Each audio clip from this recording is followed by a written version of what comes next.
This channel is for educational purposes only. Please do your own due diligence before making any investment decisions. This is Joe.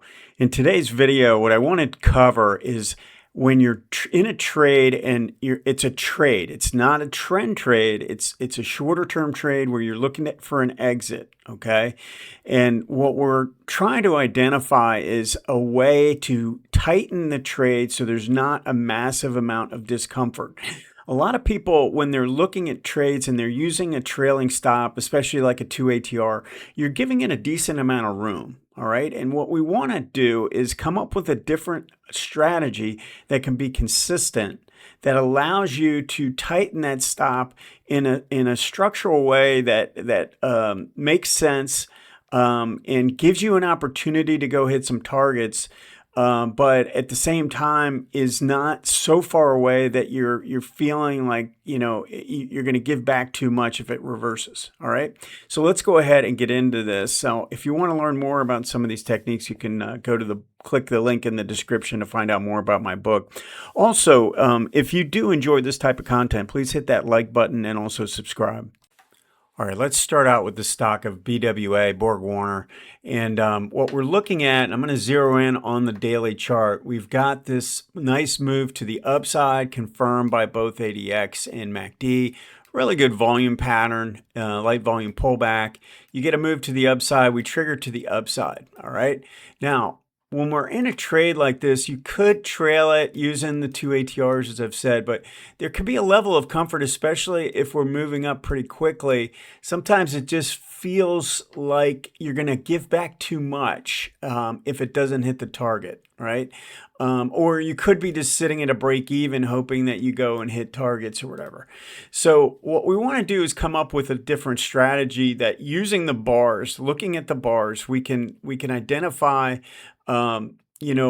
areas where we can be a seller. All right. Now, the simple way to think about this is that we try and buy at or near the 18, right? We're in the area of the 18. It could be a little bit above, it could be a little bit below, right? And we're pulling back, we're kind of going down and finding a low and trying to turn at that area. That's the key area. This is the zone where we want to look to be a buyer. Look to be a buyer. All right.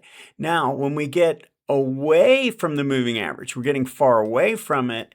This is the zone where we look to be a seller. All right. Look to be a buyer. Look to be a seller. All right. If you have this simple approach down for trading purposes, and when I say trading, we're essentially buying here and we're looking for one leg. Now, this could be in any time frame, right? But we're trying to catch one leg to the upside. All right.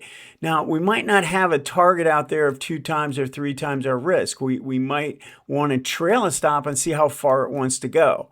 And, sometimes you can catch some monster winners doing it this way. So what I wanted to do is sort of look at this and say, let's give you kind of an approach where, okay, we've got 2 nice green bars here, and then we get a gap up bar.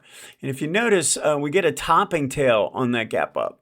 Now, that might look like a bad bar, but if I were to switch this, let me just give you an idea of what this really looks like. So if I were to fill in the gap area, now all of a sudden this looks like a pretty decent bar. We've got a decent amount of green, right? And yeah, there was a little bit of selling here, but we closed at about the midpoint, maybe a little bit above the midpoint of that bar, right? So that's not really a negative bar.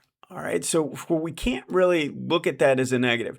And then we show another positive green bar, another positive green bar, and we get a little bit of topping developing here, but neither of those would be considered really bad bars. And then we get this undercut of this prior low. So we get a small range bar that undercuts this low, and then we take out the high of that little bar that essentially forms a pivot low. All right. When we do that, we can raise the stop underneath that bar.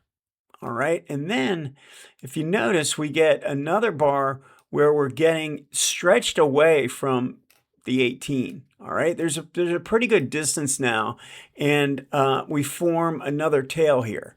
Now, here's something important I want you to get. I'm going to show you while this is developing to the upside, this is developing to the upside as well.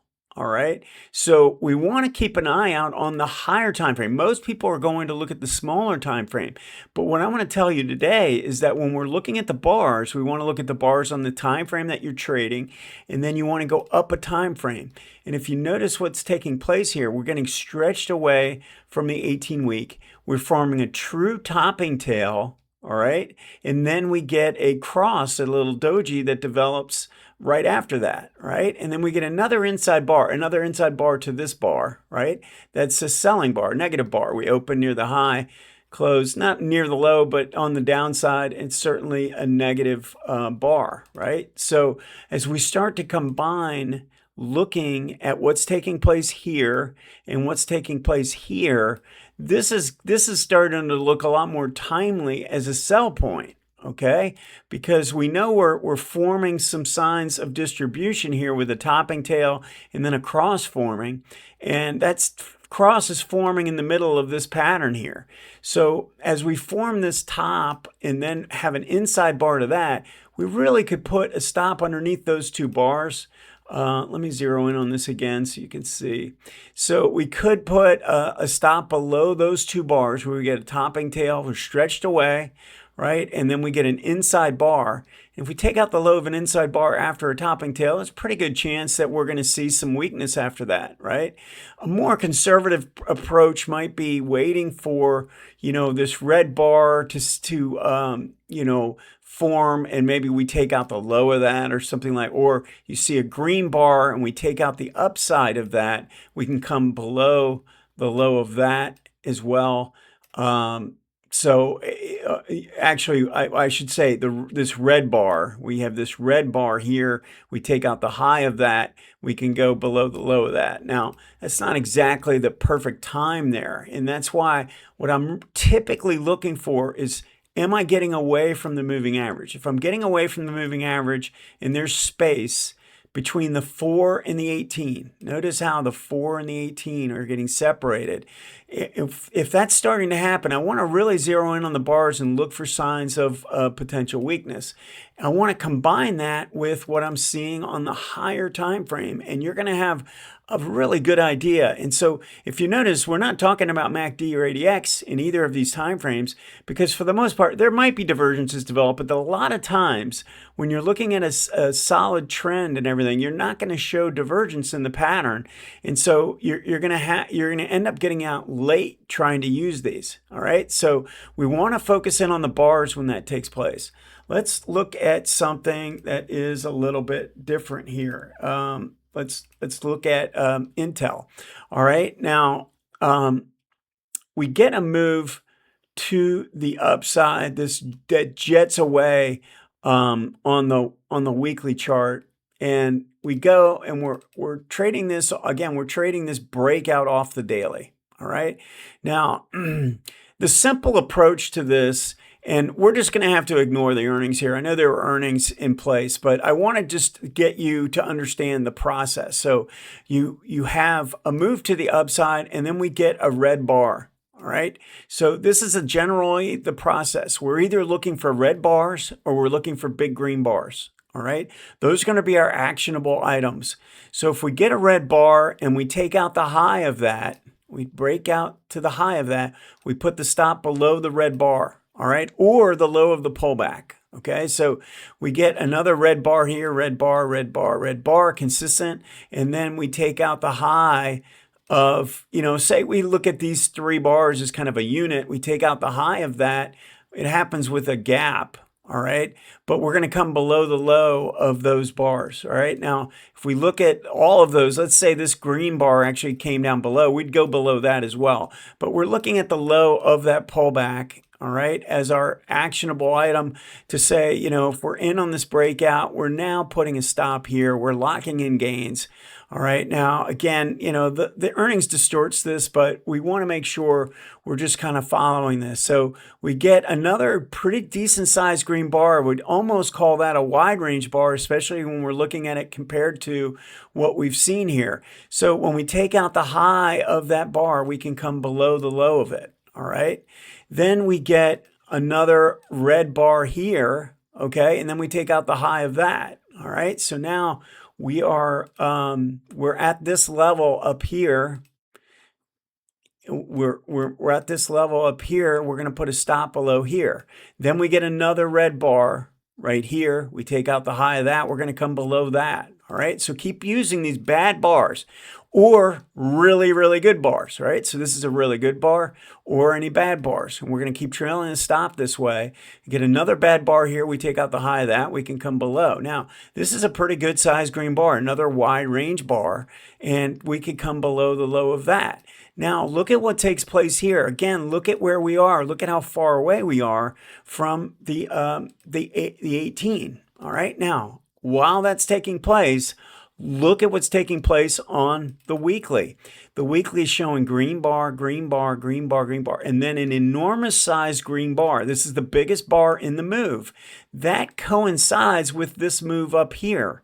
So so a lot of times, as you know, I say if we get a move to the upside and we've had an extended run and then we get a big green bar, we are looking to exit on that bar. Now, where do we exit on that bar? The moment it turns into a wide range? Do we wait till the end of the day? Do we wait for the next day? What are we looking for? What I do is I'd go down to the smaller time frame and I'd watch this like a hawk and look for signs of a topping pattern. So we get a big green bar to develop, and then we get this cross. Again, I want to zero in on it so you can really see. So we get this cross here extended away. Well, I'm probably going to come right below the low of that, following a big green bar. We get a little bit of follow through, and then we form this topping tail. It's not really a topping tail. It's a cross, but it's a negative pattern. It's like a doji, a hanging man. I don't know what they call it, but what I'll say is that I'd probably want to reduce the risk in this trade and look at this as a potential sell signal because we're far away from the 18 and we're getting stretched away from the 18 with a big, enormous bar. And then we open up and follow through. So keep in mind, this bar right here is the open to a new week. All right. That's what this opening right here is. So we're opening after a big green bar. We're hitting a new high, and then we're coming back down through the high of that prior bar and or the close.